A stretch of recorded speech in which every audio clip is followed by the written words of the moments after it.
Olá, queridos, pastor José Celestino, aqui do Instituto Bíblico Aliança de Paz, São Paulo. Estamos aqui para o início da nossa segunda aula do nosso curso básico em teologia e a segunda e última aula do Pentateuco. Estamos fazendo um breve relato do livro do Pentateuco e eu tenho certeza que vai abençoar a sua vida. Nós paramos na aula anterior, quando estávamos para iniciar o tema de patriarcas. A página é a página 19 da sua apostila, está aí. E a lição é a número 3. Então, o objetivo dessa aula é explicar a formação da nação judaica a partir da vida e a história dos principais patriarcas do Antigo Testamento. O texto base está lá em Hebreus, capítulo de número 11, no versículo de número 8, escolhi esse texto que é a chamada Galeria dos Heróis da Fé, para falar sobre os patriarcas. Boa parte deles estão contidos aqui na Galeria dos Heróis da Fé. Pela fé, Abraão, sendo chamado, obedeceu, indo para um lugar que havia de receber por herança, e saiu, sem saber para onde ia. Pela fé, habitou na terra da promessa como em terra alheia, morando em cabanas com Isaque e Jacó, herdeiros com ele da mesma promessa, porque esperava a cidade que tem fundamentos, da qual o artífice e construtor é Deus. Os textos auxiliares estão relatados aí, Gênesis 15:8, Salmo 115, versículo 9, 2 Reis 13:23, Gênesis 17, versículo 4 a 7. Então, primeira coisa, é fazer uma cronologia dos patriarcas, que nós vamos denominá-los como patriarcas antediluvianos. Então, são os grandes pais de famílias que viveram antes do dilúvio.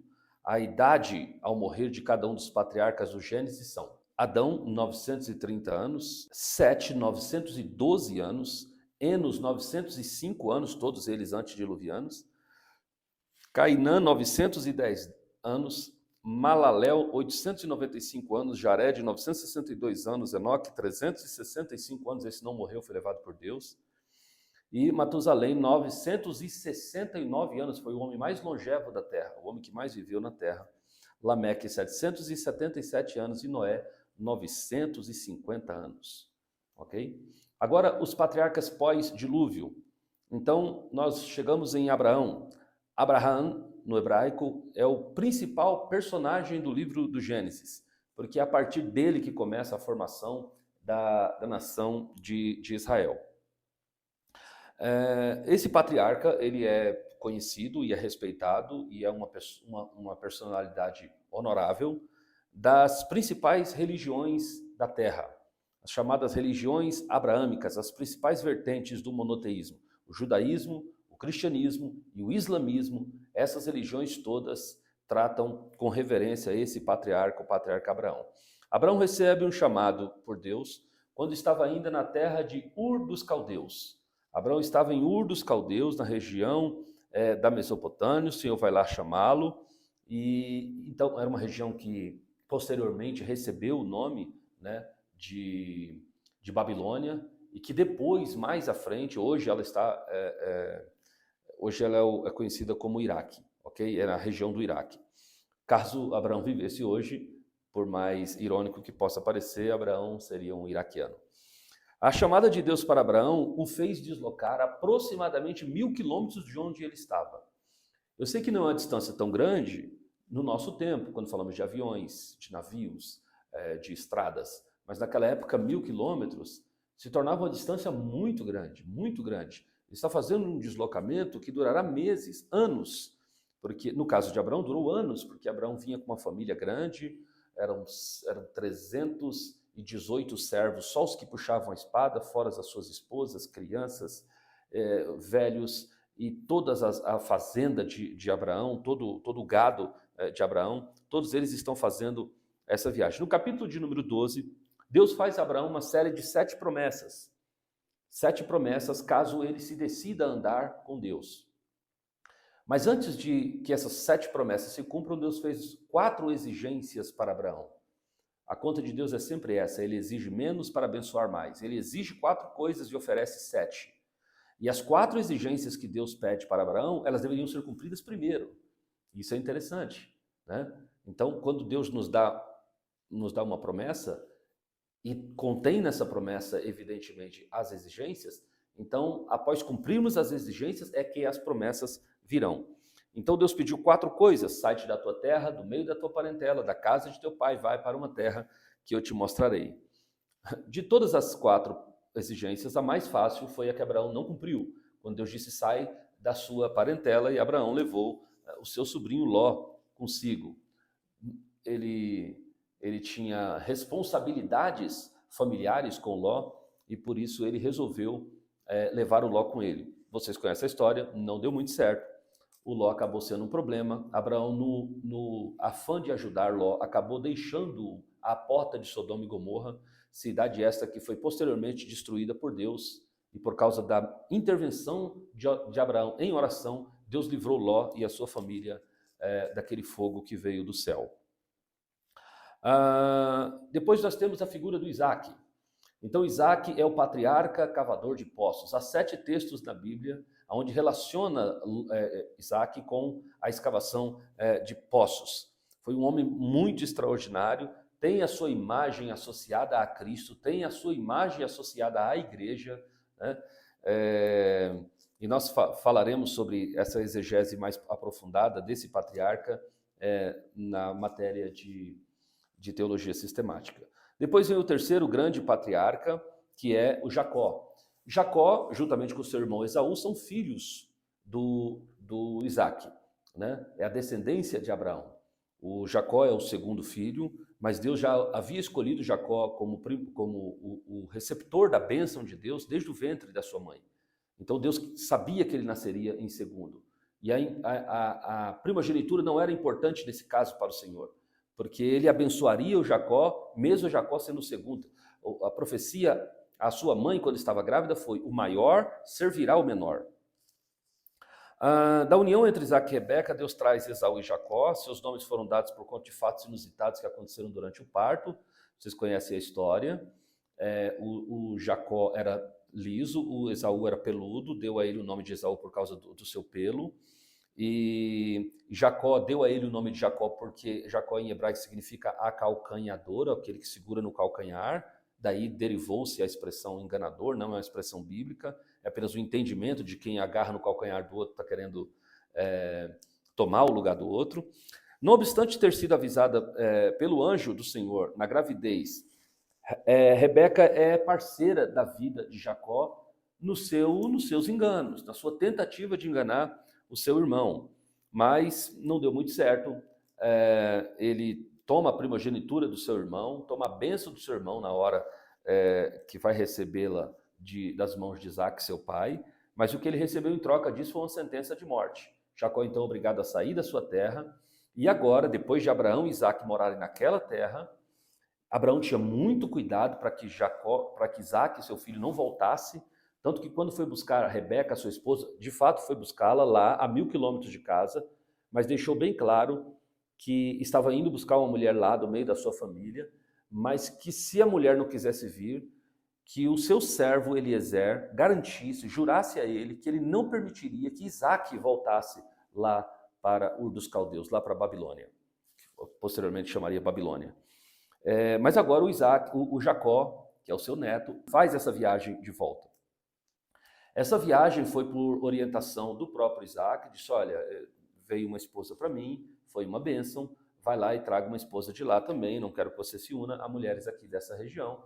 Então ele vai fazer essa viagem, e o propósito da viagem de Jacó, quando ele volta para a terra de seus pais, era buscar uma esposa, mas a Babilônia era suficientemente atrativa a ponto de manter o Jacó, o que era para ser uma experiência rápida de buscar uma esposa, essa experiência durou longos 20 anos, 2 décadas. Então nunca devemos duvidar da capacidade de sedução que o mundo tem. Então Jacó vai lá, casa-se não volta com uma mulher, agora ele está bem ligado aos costumes daquele lugar, ele traz 2 esposas e 2 concubinas. Dessas 2 esposas e 2 concubinas, ele traz à vida 12 filhos e uma filha chamada Diná, e os 12 filhos são aquilo que nós conheceremos como os 12 patriarcas de Israel.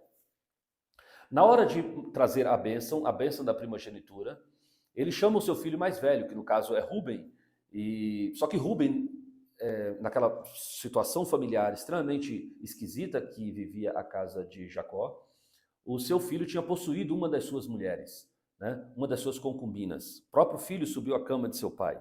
O pai guardou aquela informação e na hora de dar a bênção da primogenitura a Rúben, não deu. Disse assim, olha, tu és o meu primogênito da minha força, entretanto tu não serás o mais excelente, porque subiste à cama de teu pai e pecaste. Então a bênção cairia para o seu próximo filho, que era o Simeão. Simeão e depois do Simeão, o Levi. Só que esses dois tiveram um episódio muito difícil.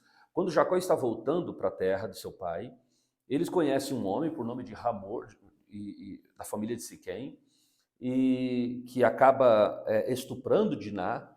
Jacó faz um acordo com aquele homem para que a família fosse circuncidada e eles casassem com Diná, mas Simeão e Levi, os dois irmãos daquela moça, não aceitaram isso e resolveram agir pelas costas de Jacó. Quando o pai está dormindo, eles pegam a espada, descem à casa de Siquém e matam todo o homem daquela cidade, daquela terra. E isso causou um escândalo muito grande. Foi um cartão de visita de Jacó naquela terra muito ruim. E Jacó guarda também essa informação. E agora, na hora de dar a bênção, já que o Simeão, já que o Rúben não seria o primogênito, chegou a vez de Simeão. Aí o pai manda chamar Simeão e Levi, que são o segundo e o terceiro filho, e dá uma palavra aos dois. E a palavra do pai foi: Simeão e Levi são irmãos, mas as suas espadas são instrumentos de violência. Quando vocês se ajuntarem, a minha alma não congregará com vocês. E vocês não terão herança entre os seus irmãos. Nesse momento, Simeão e Levi também perdem a chance de serem abençoados com a bênção da primogenitura. Nesse caso, a bênção cai para o quarto filho. O nome dele é Judá. Judá tem uma história interessantíssima no capítulo 38 do livro do Gênesis. Você pode ler para você entender melhor a história de Judá. Mas Judá, ele passa então a ser a linhagem que chegaria até Cristo. Por isso que Jesus Cristo é o leão da tribo de Judá, e não da tribo de Rúben, Simeão ou Levi. É o leão da tribo de Judá. Na hora que o pai está para morrer, o pai chama os seus filhos e a Judá ele disse: Judá, tu és um leãozinho. E como um leão que se deita junto à sua presa, quem o despertará? O cetro não se arredará da sua casa. Você liderará os seus irmãos até que venha Siló. E a este Siló se congregarão os povos. Esse Siló ele está apontando para o Cristo. Ainda na linhagem patriarcal, a gente vai abrir uma exceção para falar sobre um outro patriarca, um dos filhos de Jacó, que vale a pena nós mencionarmos, que é o José. O José é o penúltimo filho, é o primogênito de Raquel, que ela tinha problema, ela tinha esterilidade, não podia ter filho, e aí ela tem o filho já na sua velhice, na velhice de Jacó. Jacó ama demais aquele menino, trata aquele menino com muito zelo, dá a ele túnica de várias cores, privilegia ele diante dos seus irmãos, mas o José é odiado pelos seus irmãos. Então o patriarca José, ele serve como uma ponte de Deus que ligaria a família de Jacó à terra do Egito.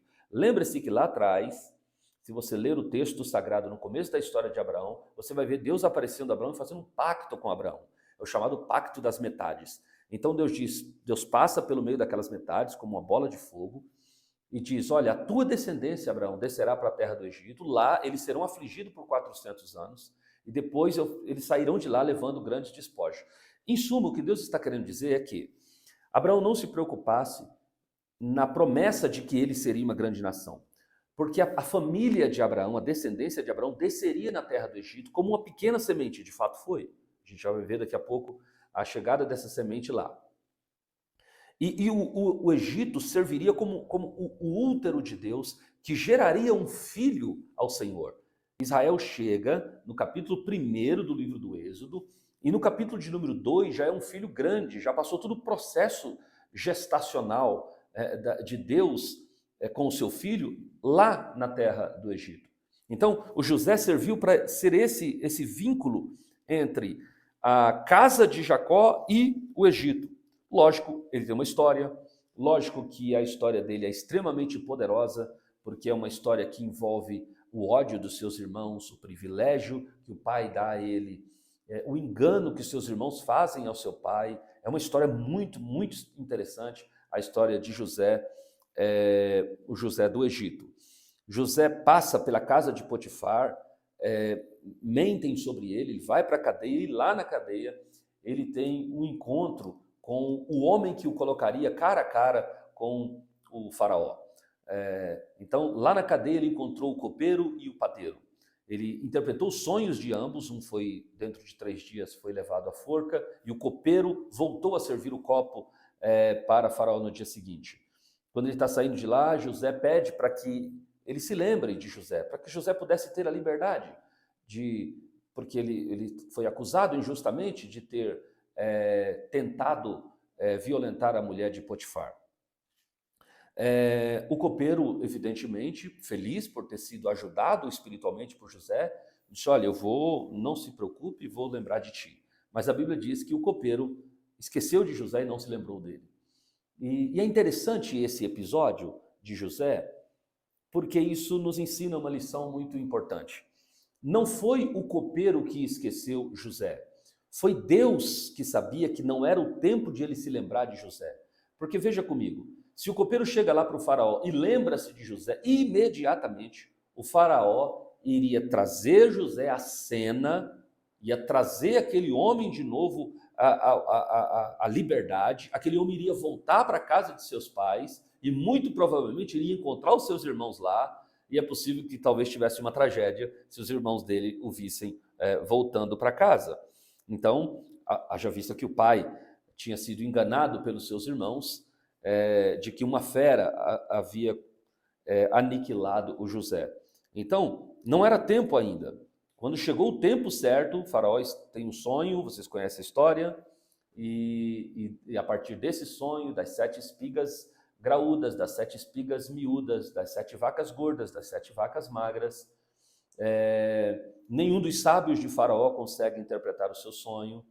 Quando o copeiro chega lá, o faraó está extremamente irritado, e Faraó faz saber ao copeiro o que está acontecendo, a razão da sua irritação, e aí o copeiro diz: ô faraó dos meus pecados, eu me lembro agora.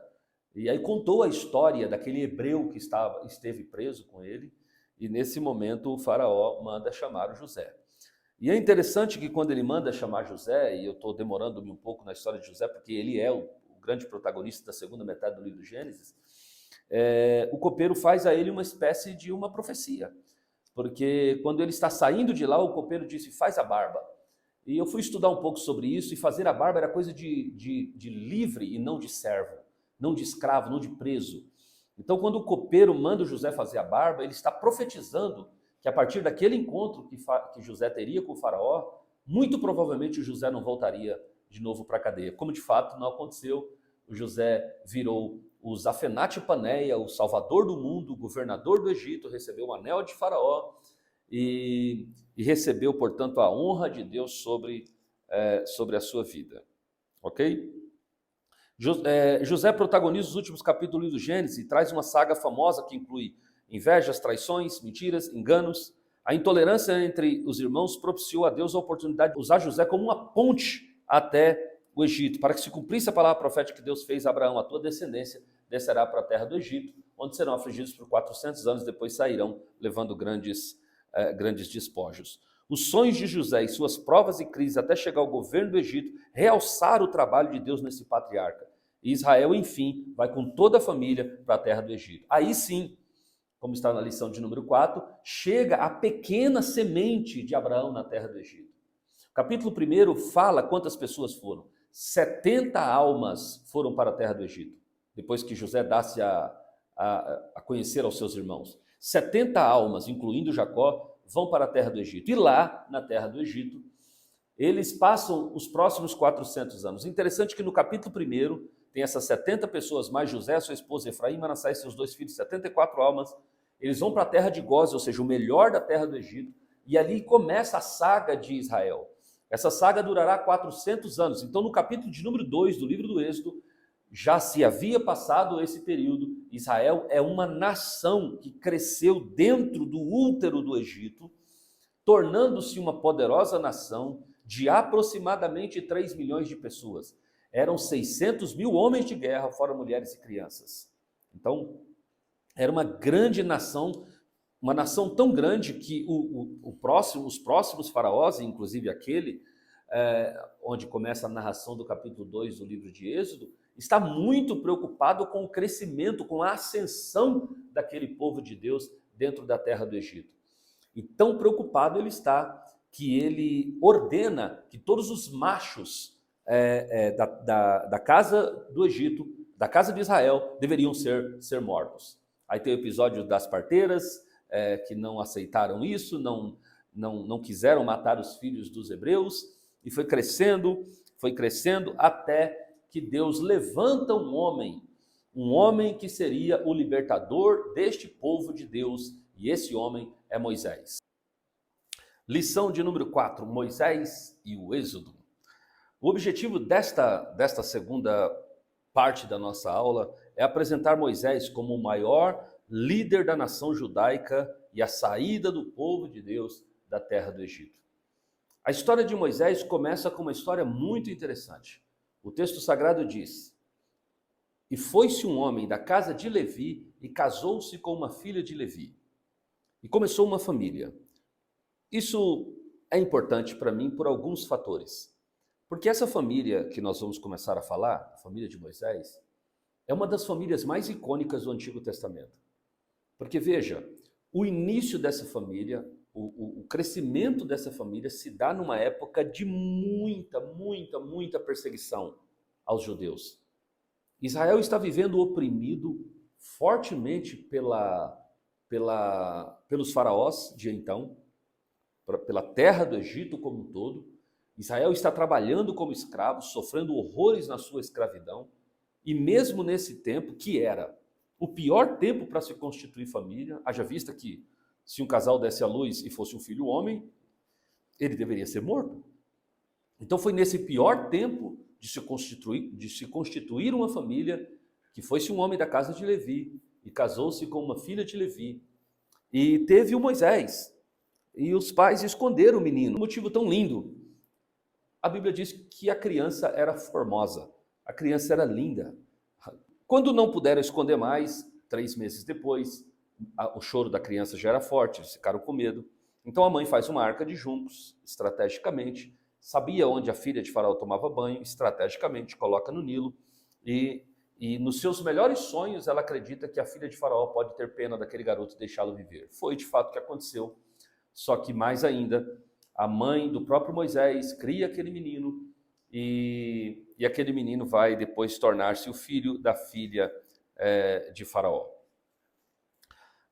Nesse contexto de tempo profético, 2 jovens da tribo de Levi casam e têm uma família extraordinária, porque são 3 filhos.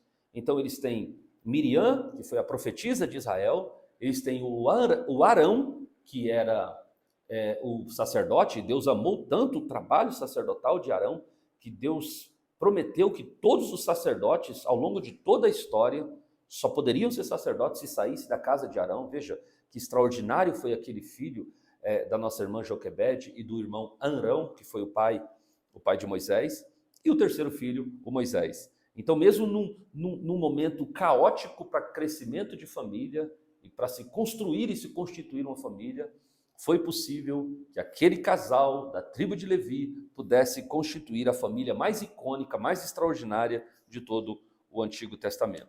Conhecendo Deus, sabemos que é óbvio que Moisés não sairia do palácio de Faraó para os palácios de Jerusalém. Deus sempre treina os seus escolhidos nos mais diferentes territórios, e um dos territórios favoritos de Deus é o deserto.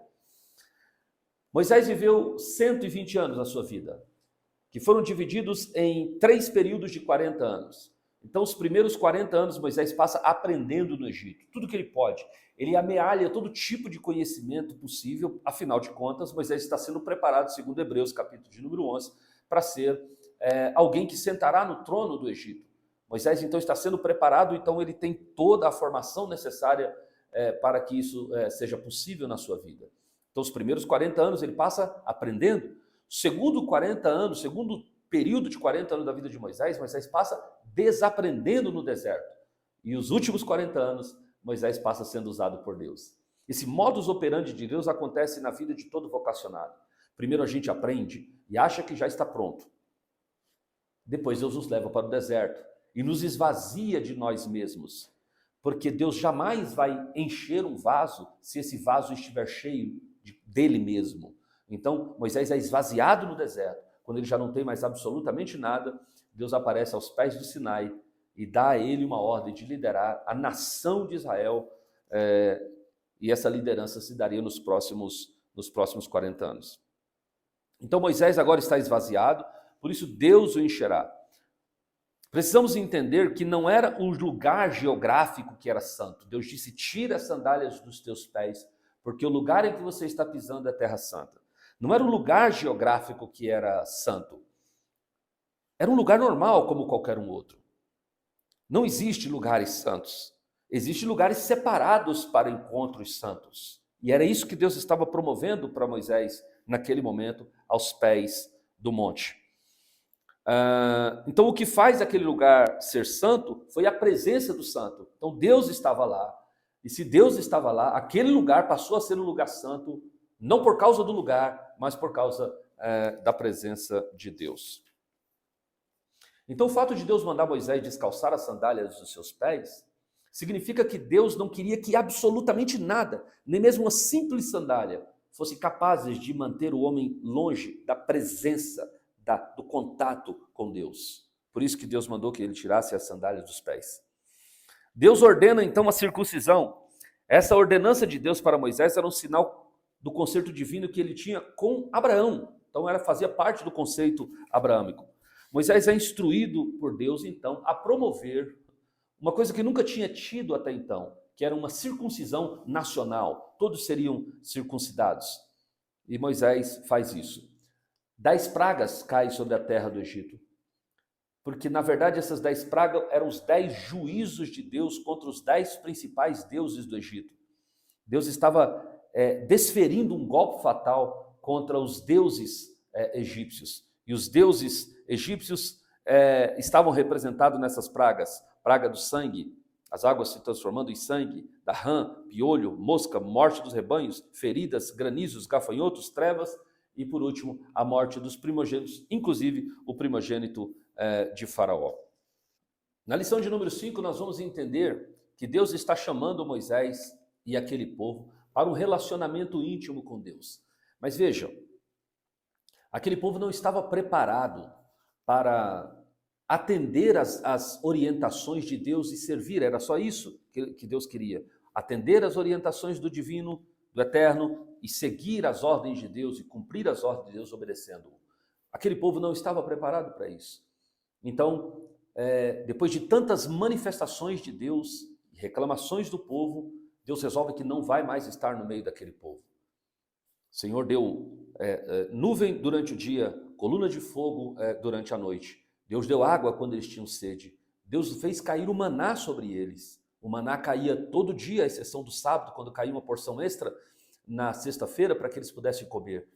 Deus deu a eles tudo e aquele povo ainda está irritado. Deus deu a ele carne e aquele povo ainda quer outras coisas. E eles pedem a salada, eles têm saudade da salada do Egito. Nesse momento, Deus resolve não ir mais no meio daquele povo. Ainda não é o episódio que Deus vai mandar o anjo. Agora Deus simplesmente desiste de estar no meio daquele povo. E Moisés se vê só. Moisés, do capítulo de número 24 do livro do Êxodo, ele sobe no monte para falar com o Senhor. O Senhor então instrui Moisés o que Moisés deveria fazer. Deus lhe diz: Moisés, fala aos filhos de Israel que me tragam uma oferta alçada. De todo homem cujo coração se mover voluntariamente, dele tomareis a minha oferta alçada. E esta é a oferta que tomareis dele: o ouro, a prata e o bronze, e o pano azul, e o pano vermelho, peles de carneiro, peles de texugo, madeira de cetim, óleos para especiaria, para unção, pedra para engaste, para o peitoral, e me farão um santuário, e eu habitarei no meio dele. E Deus dá um modelo para Moisés de como seria o santuário, e Deus disse: ok, você está pedindo a minha presença, mas eu me recuso a ir no meio desse povo, no coração desse povo, como Deus costumava fazer. Deus disse: a partir de agora você me faz um santuário e eu habito no santuário. E o povo respeita os limites desse santuário, só assim eu conseguirei estar no meio de vocês. Então, foi feito o santuário. E a partir de agora eu gostaria que você entendesse as bases principais do santuário do Senhor. O santuário que Deus mandou Moisés fazer era dividido em três partes. A primeira parte era chamada de átrio ou pátio, que era a parte exterior do tabernáculo. A segunda parte era chamada de santuário ou lugar santo. Nesse santuário ou lugar santo também ficavam algumas peças. E a última parte era chamada de lugar santíssimo ou santo dos santos. Essas eram as três partes do tabernáculo de Israel, tabernáculo de Deus, onde Deus se manifestaria para a nação de Israel.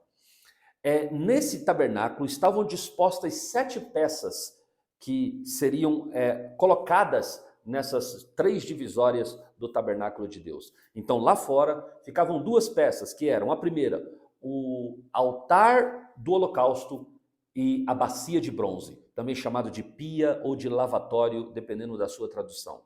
Altar do holocausto e a pia de bronze. Lá dentro do santuário ficava mais 3 peças, que eram elas: a mesa dos pães da presença, onde ficava 12 pães, o candelabro de ouro, que era a peça mais cara do tabernáculo, quase 40 quilos de ouro puro batido, e ao fundo o altar do incenso. Então não confunda, lá fora o altar do holocausto, aqui dentro no santuário o altar do incenso. E depois da espessa cortina tinha o Santo dos Santos, aonde ficava mais as 2 últimas peças, que eram elas: a Arca da Aliança e a tampa da Arca da Aliança, que era chamada de o propiciatório. Nestes 3 compartimentos haviam cultos. Os cultos não eram feitos simultaneamente, esses cultos eram feitos em datas especiais. Então eu vou explicar. Primeiro, quem oficiava dentro desse tabernáculo basicamente eram os sacerdotes, o sumo sacerdote e os levitas. O que faziam os levitas? Os levitas cuidavam de toda a área externa e interna do tabernáculo, na parte de limpeza, de conservação, de montagem, de desmontagem. Todas essas coisas eram feitas pela família de Levi. Eles cuidariam do santuário do Senhor e da parte espiritual, da parte de culto e de toda a parte que envolvia a liturgia do culto mosaico, como é chamado. Estes cultos eram feitos da seguinte maneira. Então, lá no átrio ou no pátio, era feito um sacrifício. Esse sacrifício era diário.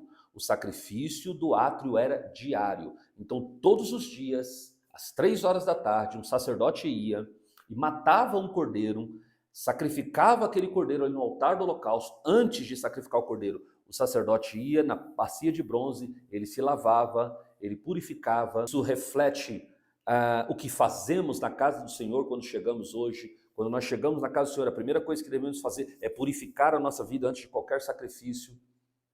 Alguns cristãos, infelizmente, já entram no santuário na adoração ou fazendo alguma coisa, mas o ideal é nós termos um momento de purificação das coisas que tivemos ali fora, dos problemas que nós enfrentamos até a entrada do templo. Agora estamos entrando num outro ambiente espiritual, onde uma liturgia espiritual está sendo realizada. Então nós precisamos purificar a nossa vida para que o nosso sacrifício seja feito. Depois que o sacerdote se purificava, ele ia com esse animal no altar do holocausto e ali o sacrificava. 3 horas da tarde, um cordeiro morria. Todos os cordeiros que morriam diariamente eram pequenas setas que apontavam para o cordeiro verdadeiro que iria morrer. Aquele sangue de cordeiro, ele tinha uma função temporária de cobrir o pecado. Mas quando chegasse o Cordeiro de Deus, João profetizou, João declarou lá no Jordão, quando ele vê Jesus chegando: eis aí o Cordeiro de Deus que tira o pecado do mundo. Não que cobre o pecado do mundo, mas que tira o pecado do mundo. Então, todos aqueles cordeiros que morriam eram pequenos sinais da chegada do Cristo. Eram pequenas setas proféticas que apontavam a chegada do verdadeiro Cordeiro de Deus que tira o pecado do mundo. O segundo culto era o culto do santuário. Esse culto era feito aos sábados. Então entrava o sacerdote lá no sábado para fazer esse ritual. A partir de Davi organizou o ministério sacerdotal. Interessante que Davi nunca foi sacerdote, organizou o ministério sacerdotal. Ele dividiu esses sacerdotes em 24 turmas de 30 sacerdotes, cada uma delas, fazendo com que cada uma dessas turmas trabalhasse apenas 15 dias por ano. Então, durante 15 dias, um grupo de sacerdotes, de 30 sacerdotes vinha para fazer os seus rituais. Depois que terminava os dias do seu ministério de 30 dias, de 15 dias, eles voltavam para casa, aqueles 30 sacerdotes, e vinham outros. Eram 720 sacerdotes que atuavam no santuário durante um ano. Foi organizado por Davi. Em 24 turmas de 30 sacerdotes. 24 vezes 30, 720 sacerdotes. Para não ter briga, eram só 2 sábados a cada período, a cada 15 dias. Então, criou-se um sistema litúrgico ali de sorteio. Então, juntava os 30 sacerdotes e fazia os sorteios para saber qual desses sacerdotes ia entrar no santuário. E esse sacerdote sorteado entrava no santuário para fazer o seu ritual no culto do sábado. Era o ritual do santuário. Ele entrava lá e tinha 3 coisas lá dentro. Tinha a mesa dos pães da presença de um lado, tinha o candelabro de ouro do outro lado e tinha o altar do incenso. Quais que eram as atividades que esse sacerdote fazia lá dentro enquanto o povo esperava lá fora? O sacerdote chegava com 12 pães novos. Então 12 pães novos eram feitos, cada um daqueles pães representava uma das tribos de Israel. Ele entrava com aqueles 12 pães no santuário, tirava os pães velhos de cima do altar, da mesa dos pães, que a mesa era o altar, e colocava os pães novos. No momento que ele tirava os pães santos da mesa, esse pão se tornava pão comum. Era pão comum, mas só podia ser consumido por pessoas que fossem santas. Era um pão comum porque não era tão santo quanto o pão que estaria sobre o altar, porque é o altar que santifica a oferta. Foi esse pão, inclusive, que quando Davi fugia de Saul, ele passou pela casa de Aimeleque, o sacerdote, lembram desse episódio? E aí ele pediu pão, ele disse, nós não temos pão. Davi disse assim, mas hoje é o dia de trocar o pão. Davi conhecia o ritual do dia do sábado, e ele falou, olha, eu só tenho pão santo, se vocês estiverem santo. Davi disse, sim, nós estamos santos, as mulheres se nos vedaram desde ontem, os moços que estão comigo também são santos. E aí eles comeram o pão da presença, lá na casa de Aimeleque, o sacerdote. Aquele dia, a Bíblia não fala no texto lá qual dia que era, mas como nós conhecemos aqui os dias dos cultos, a gente sabe que aquele dia foi um sábado. Davi passou lá num sábado, foi o dia da sua fuga. Muito bem. Então, esse sacrifício do santuário era feito no sábado. Então, ele trocava os pães. Segunda coisa, ele ia no candelabro de ouro, abastecia o azeite que estava no reservatório, que era chamado de cimo. Era uma espécie de reservatório onde aquele azeite ia sendo canalizado para que as lâmpadas do candelabro ficassem acesas. O azeite era administrado, o azeite era colocado no reservatório, e a terceira atividade que se fazia naquele culto era ir lá no altar do incenso, reavivar, reaquecer as pedras do incensário que estavam ali, pegar uma daquelas pedras e enchia aquele lugar de fumaça. Era o santuário que era cheio de fumaça. Até tem um louvor que diz, no santo dos santos, a fumaça me esconde, só teus olhos me veem, mas na verdade não era no santo dos santos, era no santuário, no segundo compartimento do culto, era onde tinha o sacrifício com o incensário, ok? Então esse era o segundo culto. E o terceiro e último culto era o chamado Dia da Expiação. Era uma vez por ano. Então lá no átrio, no culto diário, um sacerdote comum poderia fazer o culto. No lugar santo, um sacerdote comum, por sorteio, ele podia fazer aquele culto. Agora, no Santo dos Santos, os sacerdotes não podiam entrar lá. Aquele lugar era reservado para o sumo sacerdote. O sumo sacerdote, nesse sentido, ele passa a ser uma figura de Cristo, aquele que leva o sangue até o propiciatório. Então, a primeira coisa que ele fazia pela manhã era fazer um sacrifício por si mesmo. E a Bíblia só aceitava do sumo sacerdote o maior dos sacrifícios, porque existiam níveis de escalas dos sacrifícios. Então, os níveis de escala dos sacrifícios, do maior para o menor, era primeiro o novilho, era um boi de 3 anos, depois os chamados animais médios, depois em terceiro a rolinha ou um pombinho, e por último era um prato de farinha. Era um prato, que era um prato de cerimonial, né, de farinha, uma salva de farinha. Por que Deus instituiu sacrifícios diferentes? Porque Deus queria que todo mundo, independente da sua condição financeira, pudesse ofertar alguma coisa no sacrifício de Deus. Porque a ordem de Deus era muito clara para Moisés: ninguém aparecerá diante do Senhor de mãos vazias. Então Deus deixou uma faixa de cada um dos sacrifícios para que todo mundo pudesse participar disso. No caso do sumo sacerdote, Deus só aceitava dele se fosse o maior sacrifício. Então o sumo sacerdote pegava um novilho e ele sacrificava esse novilho por si mesmo. Era o sacrifício por ele. Depois começava a cerimônia do dia da expiação, que era a última cerimônia. Na cerimônia do dia da expiação, funcionava da seguinte maneira: eram providenciados 2 bodes. 2 bodes eram providenciados. É interessante, só para vocês terem uma ideia, as religiões afros, algumas outras religiões da terra também fazem sacrifícios com animais, ok? Mas tudo isso veio da Bíblia, foi o Senhor que instituiu. Depois, evidentemente, outras religiões começaram a fazer, mas isso foi uma instituição divina. Então eram 2 bodes preparados. Aqueles 2 bodes eram nomeados. Então esse bode se chamava bode emissário e o outro bode era chamado de bode expiatório. Cada um deles teria uma função naquele sacrifício do dia da expiação. Nesses dias, todas as famílias do arraial vinham para o centro, vinham ali para o sumo sacerdote. Então a família confessava ao pai todos os seus pecados e o pai, de posse da confissão da família inteira, ele vinha confessá-lo ao sumo sacerdote.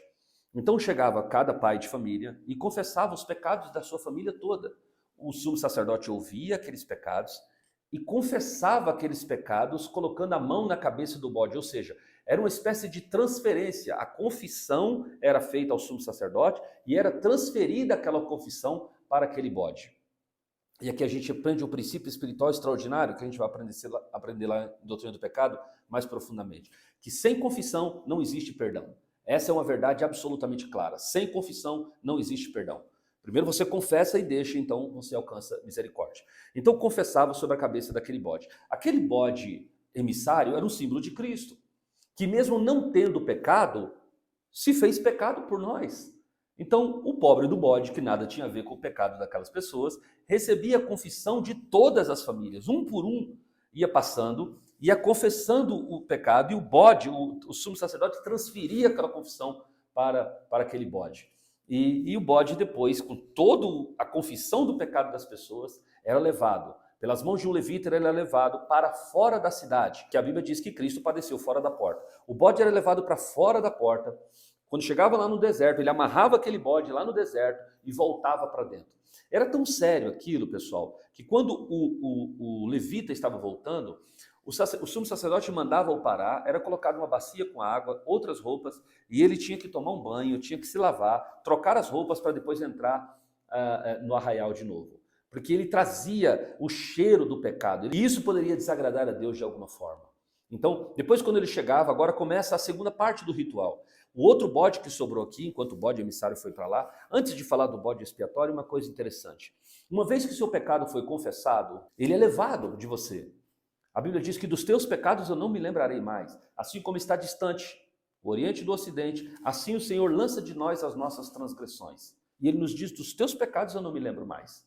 Então, muitos crentes, servos de Deus, bons servos de Deus, pedem perdão ao Senhor, fazem as suas confissões, recebem o protocolo de Deus que as suas orações foram aceitas, a sua petição foi aceita, mas depois de algumas horas, alguns dias, o diabo vem lançá-los de novo o mesmo pecado. Quando isso acontecer, não é mais o pecado, é o fantasma do pecado, porque aquele bode era amarrado no deserto e ele morria no deserto. Aquele pecado não voltava mais. Então, uma vez que você teve o seu pecado confessado, pronto, você fez a sua parte diante do Senhor. Agora vem a segunda parte, o segundo bode. Esse bode era chamado de bode expiatório. E esse bode expiatório, agora, como ele era chamado, vai ser sacrificado ali. Então, só que o sacrifício dele era um pouco diferente dos outros animais que comumente morriam, porque todo o sangue daquele bode era armazenado numa bacia. E depois que esse sangue do bode era armazenado numa bacia, o sumo sacerdote solenemente entrava pelo átrio, pelo pátio, ele entrava pelo santuário, ou lugar santo, e depois entrava no Santo dos Santos. Isso era só uma vez por ano, no Santo dos Santos. E lá no Santo dos Santos, o sacerdote derramava o sangue entre as duas pontas do altar, entre os dois querubins que estavam ali. que a tampa da Arca da Aliança era chamada de propiciatório. Deus mandou forjar 2 querubins, um virado de frente para o outro, cujas asas se tocavam. E ali, no meio, o sangue era derramado. E nesse momento, Deus cobria o pecado da nação de Israel e Deus voltava a ser favorável a Israel. E esse ritual só aconteceria de novo dali a 1 ano. Por isso que o escritor aos Hebreus, no capítulo de número 10, versículo 19, ele diz que com a morte de Cristo, ele diz: entremos, pois, irmãos, com ousadia no santuário de Deus, pelo novo e vivo caminho que ele nos consagrou, pelo véu, isto é, pela sua carne, tendo um grande sumo sacerdote sobre a casa de Deus. Cheguemo-nos a ele com verdadeiro coração e inteira certeza de fé, tendo os corações purificados da má consciência e o corpo lavado com água limpa, que é a palavra de Deus. Retenhamos firme a confissão da nossa esperança, porque fiel é o que nos prometeu. Então hoje nós temos a chance, diferentemente daquela época, no momento em que pecarmos, pedimos perdão a Deus, não é preciso esperar 1 ano, o Senhor irá ouvir a nossa oração, e se houver sinceridade no teu clamor, Ele vai perdoar o seu pecado, e você estará limpo para de novo poder olhar para Deus. Existiu, portanto, ali em Êxodo, Levítico, Números e Deuteronômio, uma lei de Deus que regia o relacionamento de Deus com aquele povo, que eram as leis morais e as leis cerimoniais. As leis morais estão resumidas ali no Decálogo. Então o Decálogo faz parte daquilo que nós chamamos de as leis morais, o resumo das leis morais. E existia também as leis cerimoniais. Todas as cerimônias que eram exigidas por Deus para que Deus pudesse estar no meio do seu povo. E no nosso próximo vídeo nós vamos falar sobre Josué e o início dos chamados livros históricos. Deus abençoe a sua vida e até lá, em nome de Jesus.